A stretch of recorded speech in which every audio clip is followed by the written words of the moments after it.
Буруж сүресі.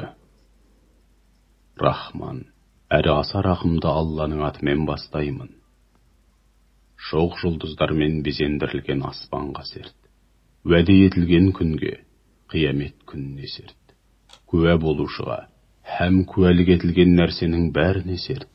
Отты ордың иелері құрсын. Олар онсыз да құрды.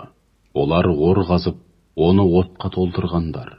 Олар сол лаулаған оттың басында отырып, мүміндердің қалай азапталғанын тамашалайтын, сөйтіп, рахатқа бататын.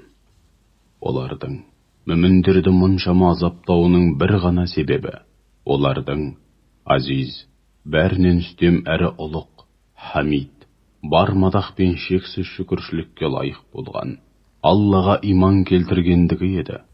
Мүміндердің күллі аспан әлемі мен жердің бар билігі, бір өзіне ғана тиесілі болған Аллаға иман келтіргендігі еді. Алайда, Алла бәріне де куә. Мүмін ерлер мен, мүмін әйелдерге зорлық зомбылық көрсеткен, һәм содан кейін, тәубесіне келмегендер үшін жаһаннам азабы бар. Міне солар үшін отты азап бар. Ал иман келтіріп, соған сай, өздерін һәм бүкіл қоғамды түзетуге бағытталған игілікті істер атқарғандарға болса, жайқалған бау-бақшаларының арасынан және зәулім сарайларының түбінен өзендер ағып жататын жанға жайлы жаннат бақшалары бар. Нағыз жетістік, ең үлкен табыс міне осы. Раббыңның бас салып азаптауы шүбәсіз өте жаман.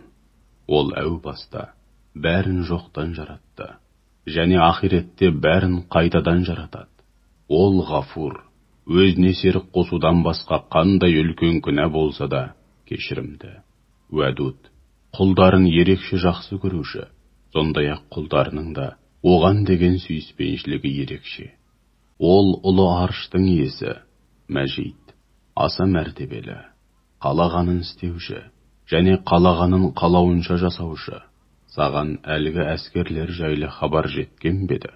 Перғауынның және Самуд қауымының хабары жеткен беді. Алайда сол күпірлікте табандағандар әлі де ақиқатты жоққа шығарудан қайтпауда. Дегенмен Алла тағала оларға жан жағынан құрсау салушы.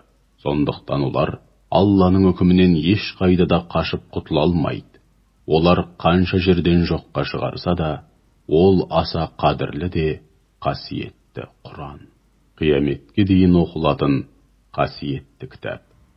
Негізі ләухіл махфузда. Жалған атаулыдан мүлдем ада Алланың қорғауындағы кітап.